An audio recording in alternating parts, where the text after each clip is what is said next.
Hello friends, welcome back to my YouTube channel, Reviews with Manor. Today, we will talk about the new Korean series, The Queen Who Crowns, which is airing on Wednesday and Thursday on TVN channel. Only 2 episodes have released. So here it is, the brief recap of both episodes of this drama. The drama begins with the coronation of our heroine, Wongyeong, Cha Joo-young, as queen. Wongyeong's coronation is a reward for her role in putting her husband, Lee Hyun-wook, on the throne.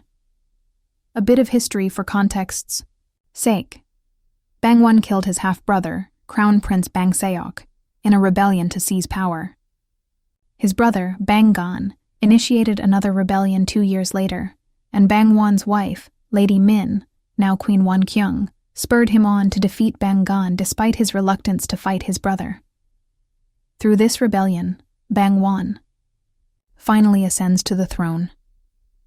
Wongyeong and Bangwon are very much in love, and the passionate side of their relationship also highlights the balance in their current power dynamics. A royal consummation is solely for the purpose of bearing an heir and never for the queen's pleasure. But this queen will enjoy her time with her husband. Thank you very much. And the king doesn't care if his wife is shamefully above him during the act. Wongyeong and Bangwon have promised to do life as a we-us, as opposed to an I-me, and they're equal partners in marriage and politics. Wongyeong and Bangwon might consider themselves as equals, but to everyone else, the power dynamics are skewed in Wongyeong's direction. The citizens speak negatively of Bangwon's legitimacy. Ming is yet to officially acknowledge his kingship, and he's rumored to share joint rule with his in-laws, because the Min family was instrumental in his ascent to the throne. Wongyeong's brothers aren't even subtle in their bragging that their sister would have been the king, if she was a man.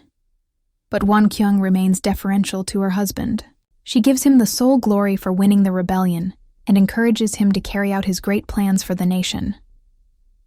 Speaking of which, Bangwon's relationship with his father, Lee Seong-kai, the riveting Lee Sung-min, was irreparably damaged after the rebellion. Seong-kye swears to make the throne hell for Bangwon, and he makes good on his promise by sending an assassin to the palace.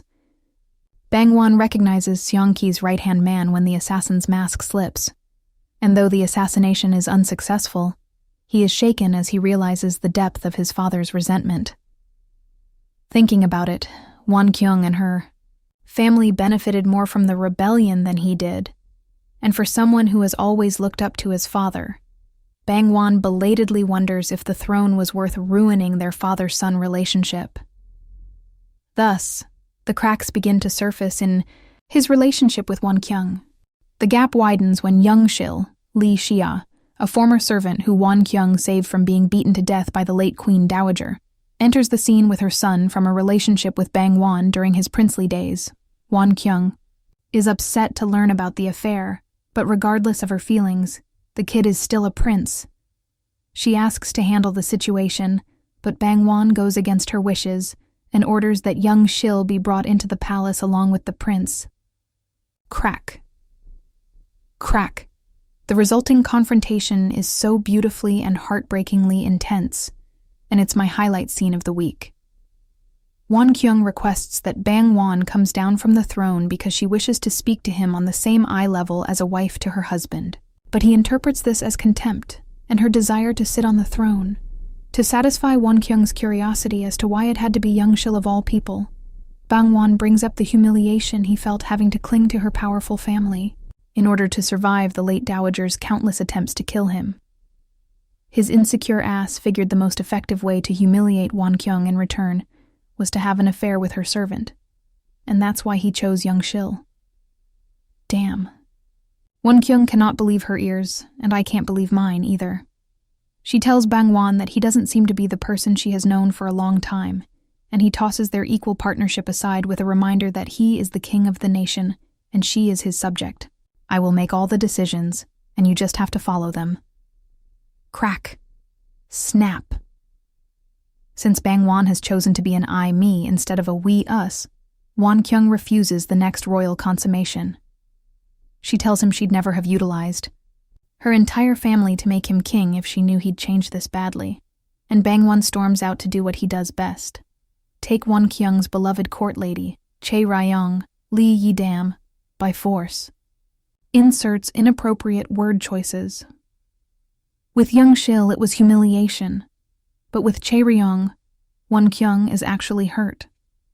She saved the girl from a life of petty thefts in the market and promised to help her live in a world where she's not looked down on for being weak as a woman. But her own husband violated Cha Joo-young, and there's nothing anybody can do about it because every woman in the palace belongs to the king.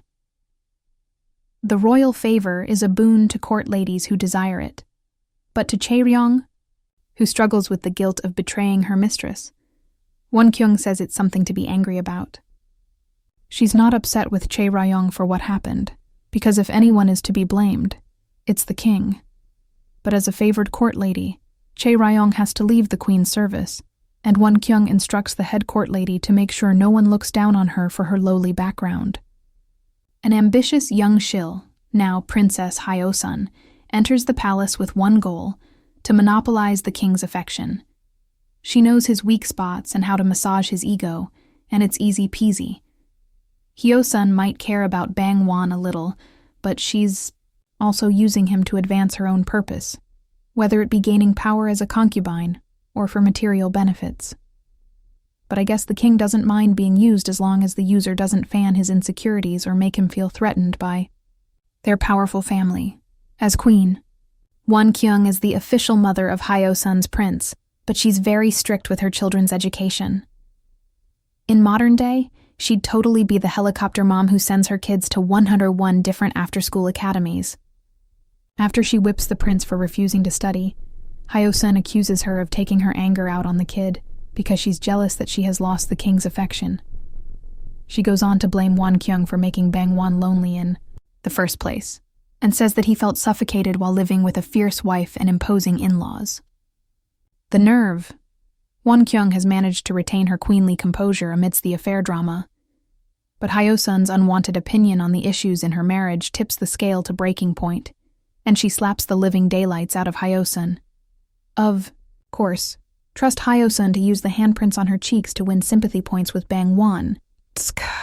Hyo-sun proposes a "let's survive the evil queen together" alliance with Cha Joo-young, who runs back to Wonkyung because she's not ready for palace politicking. But the queen refuses to take her back, and she assumes that Wonkyung has abandoned her. The queen did not abandon you. Rather, she gave you a wake-up call, says the head court lady, correcting Cha Joo-young's assumption. A favored court lady is now the king's woman, and she has to act as such if she wants to survive in the palace. Cha Joo-young is reluctant to latch onto the king, but since her survival hinges on his favor, she bribes his attendant lady to create an opportunity for the king to seek her out. Interestingly, the bribe Cha Joo-young gives the attendant is the hairpin Wonkyung gave her when they first met. It's a prized possession and a symbol of her loyalty to her mistress. Now that Cha Joo-young has given it away, she makes a deal with Bangwon. She'll inform him of Wonkyung's conversations with her brothers if he visits her quarters at least twice a month. Bangwon accepts the deal and they get down to business. But Cha Joo-young looks like she's dying on the inside. Poor girl. Meanwhile, one of Wonkyung's brothers insists that Bangwon get rid of the private soldiers gathering around Seongkye before they amass a large army, but Bangwon refuses to go to war against his father's men.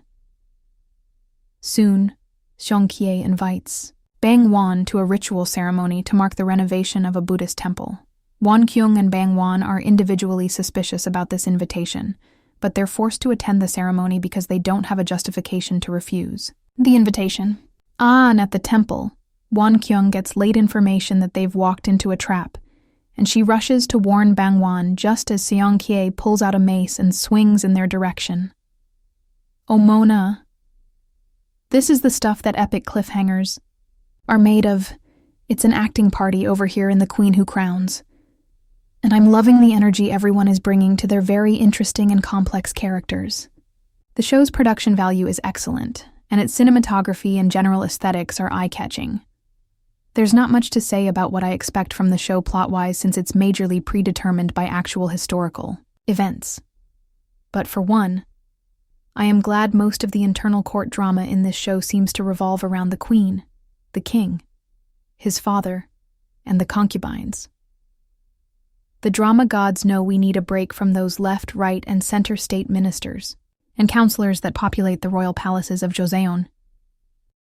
Stay tuned for more videos. Don't forget to like, share, and subscribe. Bye!